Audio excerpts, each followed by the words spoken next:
You will hear a number of different recordings, and you will have to answer questions on what you hear. There will be time for you to read the instructions and questions, and you will have a chance to check your work. All the recordings will be played once only. The test is in 4 sections. Now turn to Section 1. Section 1. You will hear a conversation about a language course. First, you have some time to look at questions 1 to 5.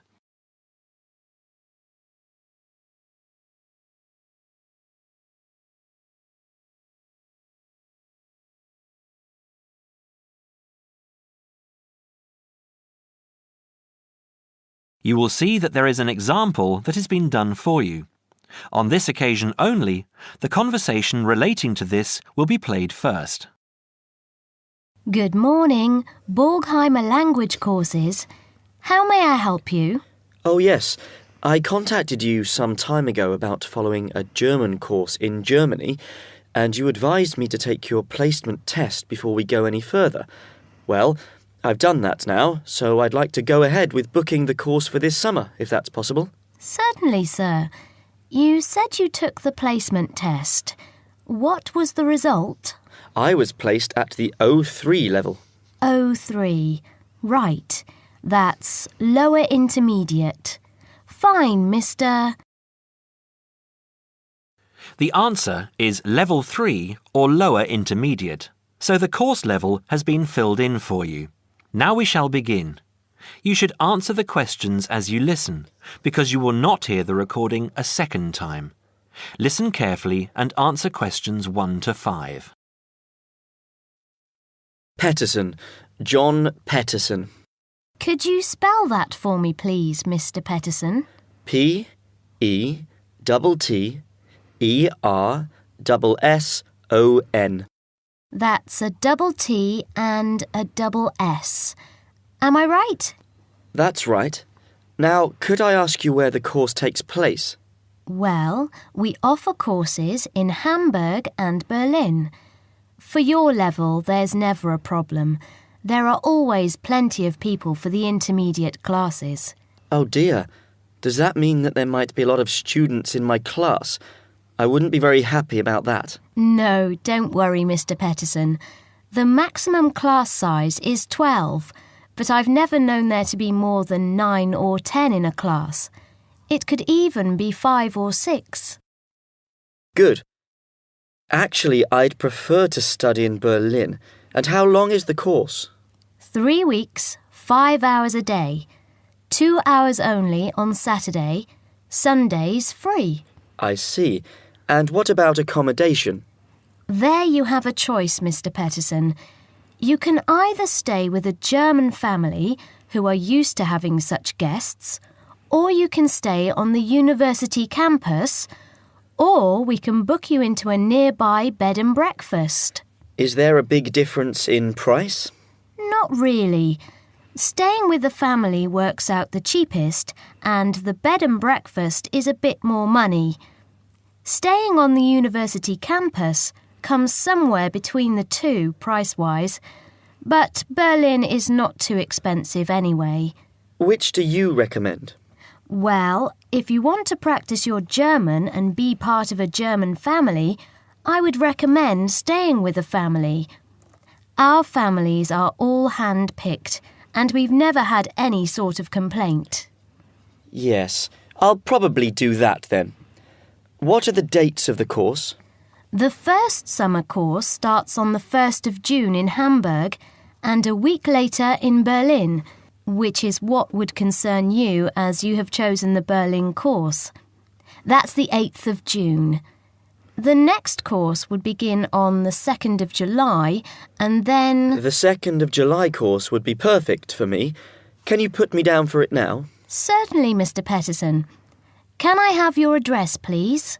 26 Mayfield Drive, Orpington, Kent. I'm afraid I can't remember the postal code. Don't worry, Mr. Petterson. I'll check on it.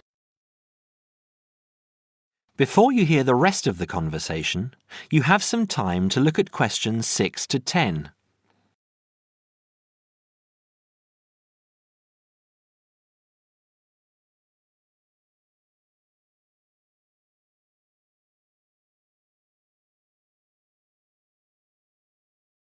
Now listen and answer questions 6 to 10. There are a couple of other things I'd like to ask. Certainly. What do I need to bring on the course? Well, apart from the obvious, you'll need our textbooks. I'll email you the name and publisher.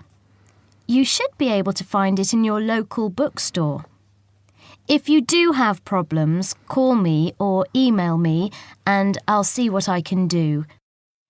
We provide the computers, computer disks, translation exercises and all that sort of thing, but you will need a good dictionary. We recommend Langenscheidt, which is more than adequate for your level. You don't have to go and spend a lot of money on an expensive dictionary. Not yet, anyway. Maybe you will when your German reaches a very high standard. That would be very nice. Now, finally, what about the cost of the course? And how do I pay? Would you like to pay that in pounds or in euros? Euros would be fine. In that case, it's 550 euros. You can pay by credit card if you like. Oh dear, I'm afraid I haven't got a credit card. How else can I pay? That's not a problem, Mr. Peterson. You can pay by bank transfer. Fine. By the way, I forgot to mention I am a full-time student. Have you got a student card? Oh, yes. Then that does make a difference, you'll be pleased to hear. You are entitled to 35% off the full price. And if you can persuade a few people to join you, it would work out even cheaper. How do you mean exactly? Well, for every 5 people you find, 1 goes free. In other words, if there are 6 of you, you get 1 free course. Of course, in reality, you would divide up the savings amongst you, presumably. Right. Well, I'll see what I can do. Thank you. Not at all, Mr. Peterson, and I'm sure you'll enjoy the course. There are, of course, sightseeing possibilities. Would you like me to send you our brochure describing them? Yes, thank you. I'd appreciate that. Anyway, thanks for your help. If I want to call back, who do I ask for? Susanna. I'm here most of the time. That is the end of section 1. You now have half a minute to check your answers.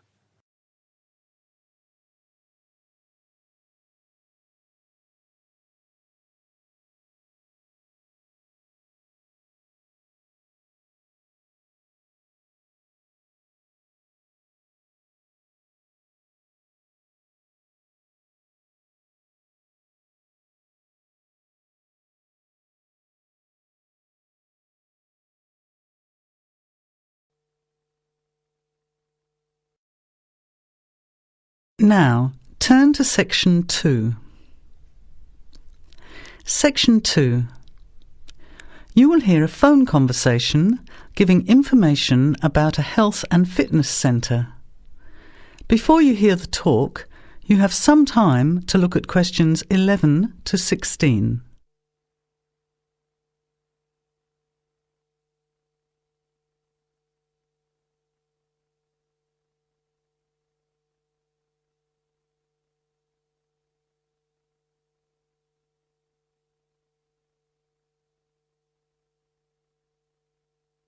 Now, listen carefully to the first part of the talk and answer questions 11 to 16.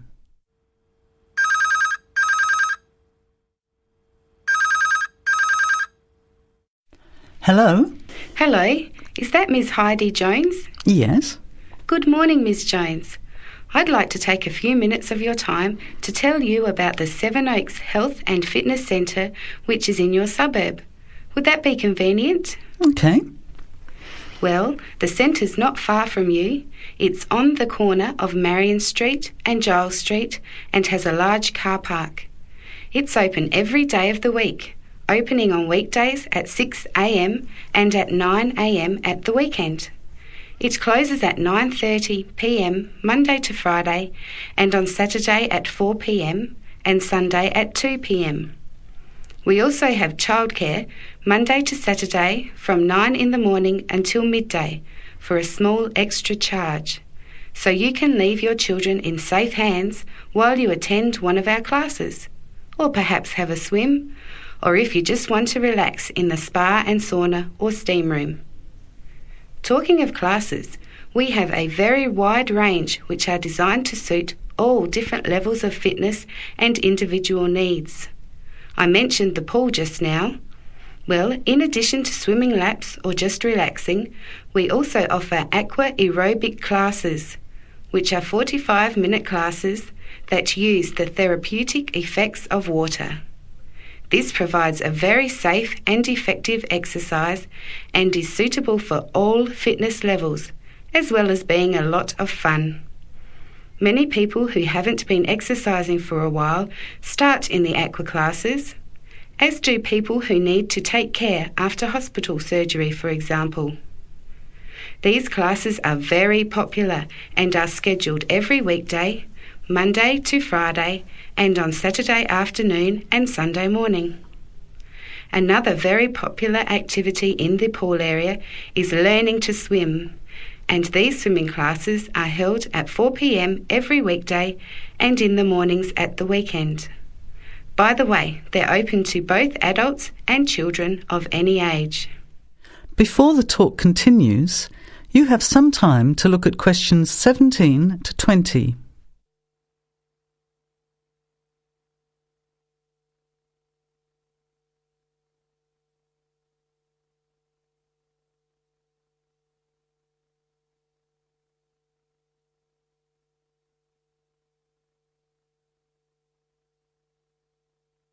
Now, as the talk continues, answer questions 17 to 20.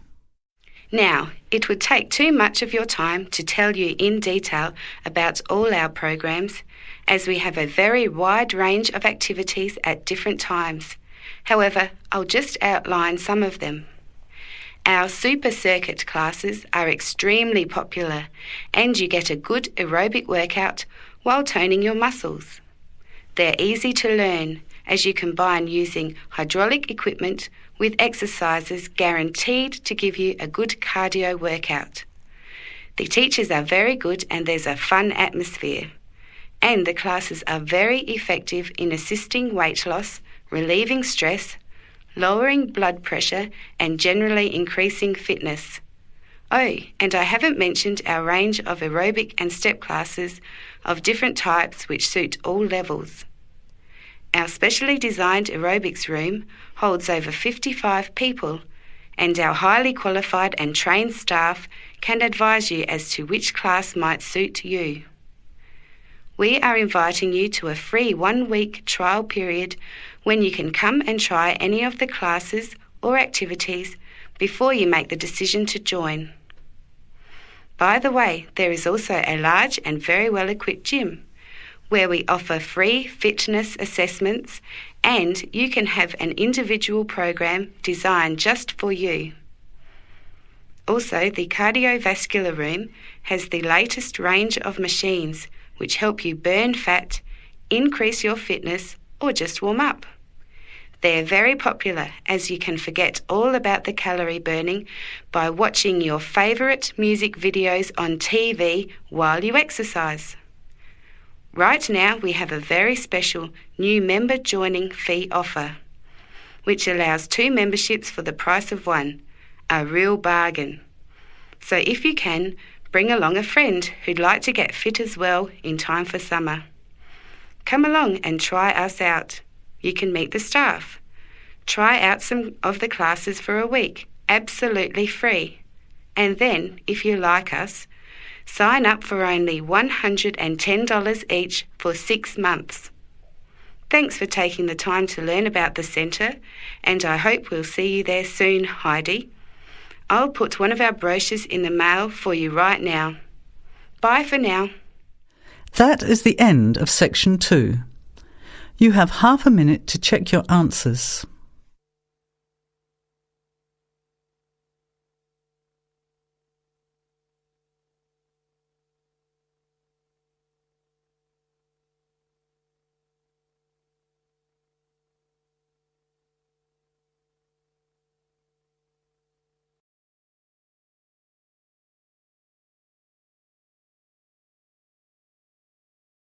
Section 3.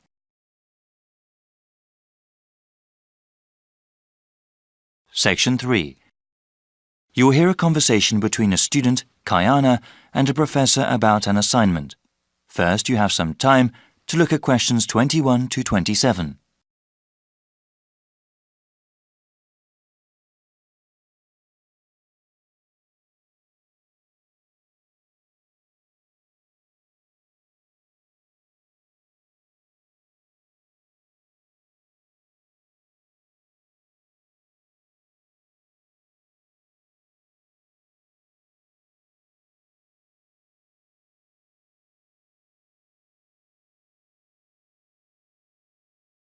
Now listen carefully and answer questions 21 to 27. Hi, Dr. Reed. Are you busy right now? Do you mind if I come in for a second? Hey, Kiana. No, I don't mind at all. Thanks. I just wanted to say that I'm enjoying your urban studies course and that I'm having some trouble with the first assignment. Okay, no problem. What do you want to ask? This is my first time writing a paper of this length. All right. What sort of trouble are you running into? Well, writing more than 10 pages is actually turning out to be quite a task. I've been rereading some of the material, and I'm just not sure how to approach the assignment. Yes, it takes some time to get used to academic writing assignments. More time than I expected, really. I also want to do a really good job on the assignment. I don't want to put a half-hearted effort into it. I'm glad to hear that. I'll say that these assignments get easier to manage as time goes on. That's a small relief. I mean, it gets easier to plan the assignment and to organize one's time, but it still takes hard work and a sincere effort to produce a good piece of academic writing. My role is to guide you to the readings I think are the most relevant and to give you tips on managing your time. Okay, could we talk about the readings then? Sure, we can go over them. I guess I want to ask about the Coal House text first. It seems like a pretty interesting book. But sometimes a bit over the top, no? I would recommend reading just the first part of the book. It's the most relevant to the assignment that I gave you. The rest of the text goes on about a topic we will cover later in the semester. All right, I'll just read the intro then. As for the Peely article, did you read that one? Yes, I accessed it online and then printed it out. Okay. I would recommend you review that again. Also, remember what I said about the Liebskid article? I think you told the class to focus on the research methods, right? Yes. She approaches the problem in an innovative way. Let's see. For the Gary article, I think you should... Let me see. I think it would be best for you to read just the conclusion. Just the conclusion. I see. Yes, I would ask you to read the whole thing, but this way would be more efficient. Speaking of which, you should not bother reading the Wolfson article. Yeah, it didn't seem particularly relevant to the topic. Let's see. Any other reading you wanted to talk about? Let me see. Yes, the Cudler article. What do you think of that one? Ah, yes. How could I forget? That one is pretty central to the topic. I really think you must go over it again. Before you hear the rest of the conversation, you have some time to look at questions 28 to 30.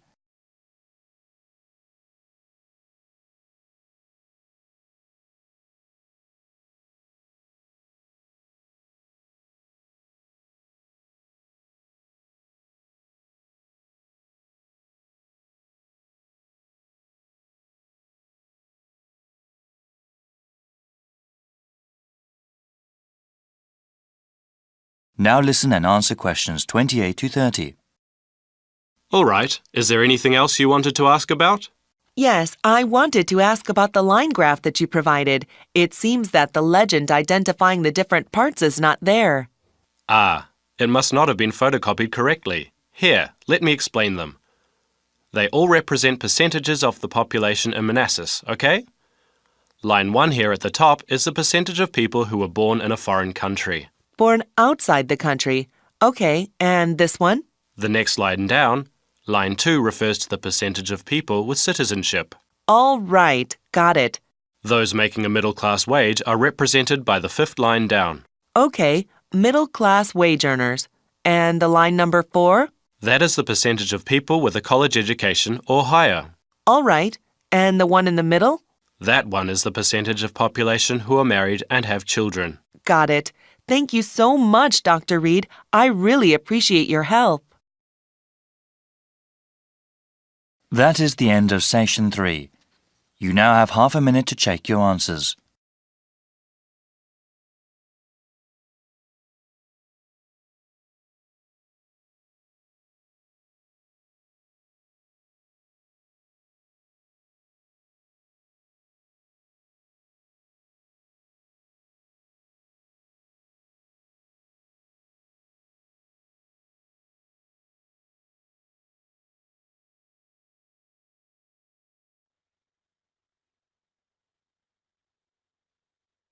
Now turn to Section 4.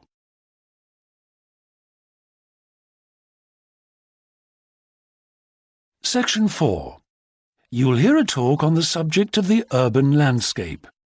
First, you have some time to look at questions 31 to 40.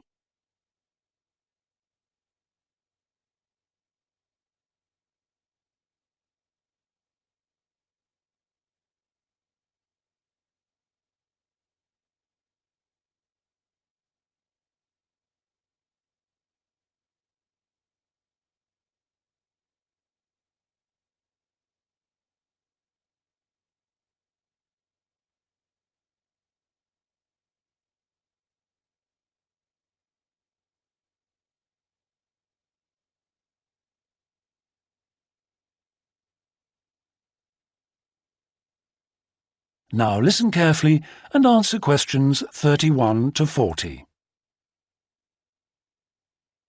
Good day, ladies and gentlemen. I have been asked today to talk to you about the urban landscape. There are two major areas that I will focus on in my talk: how vegetation can have a significant effect on urban climate, and how we can better plan our cities using trees to provide a more comfortable environment for us to live in. Trees can have a significant impact on our cities. They can make a city as a whole a bit less windy, or a bit more windy if that's what you want. They can make it a bit cooler if it's a hot summer day in an Australian city, or they can make it a bit more humid if it's a dry inland city. On the local scale, that is in particular areas within the city, trees can make the local area more shady, cooler, more humid and much less windy. In fact, trees, and planting of various kinds, can be used to make city streets actually less dangerous in particular areas. How do trees do all that, you ask? Well, the main difference between a tree and a building is a tree has got an internal mechanism to keep the temperature regulated. It evaporates water through its leaves, and that means that the temperature of the leaves is never very far from our own body temperature. The temperature of a building surface on a hot sunny day can easily be 20 degrees more than our temperature. Trees, on the other hand, remain cooler than buildings because they sweat. This means that they can humidify the air and cool it, a property which can be exploited to improve the local climate.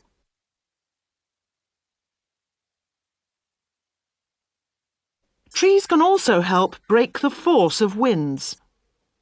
The reason that high buildings make it windier at ground level is that as the wind goes higher and higher, it goes faster and faster. When the wind hits the building, it has to go somewhere. Some of it goes over the top, and some goes around the sides of the building, forcing those high-level winds down to ground level. That doesn't happen when you have trees. Trees filter the wind and considerably reduce it, preventing those very large, strong gusts that you so often find around tall buildings. Another problem in built-up areas is that traffic noise is intensified by tall buildings. By planting a belt of trees at the side of the road, you can make things a little quieter, but much of the vehicle noise still goes through the trees. Trees can also help reduce the amount of noise in the surroundings, although the effect is not as large as people like to think. Low-frequency noise in particular just goes through the trees as though they aren't there. Although trees can significantly improve the local climate, they do, however, take up a lot of space. There are root systems to consider, and branches blocking windows and so on. It may therefore be difficult to fit trees into the local landscape. There is not a great deal you can do if you have what we call a street canyon, a whole set of high-rises enclosed in a narrow street. Trees need water to grow. They also need some sunlight to grow, and you need room to put them. If you have the chance of knocking buildings down and replacing them, then suddenly you can start looking at different ways to design the streets and to introduce tree planting. That is the end of section 4. You now have half a minute to check your answers.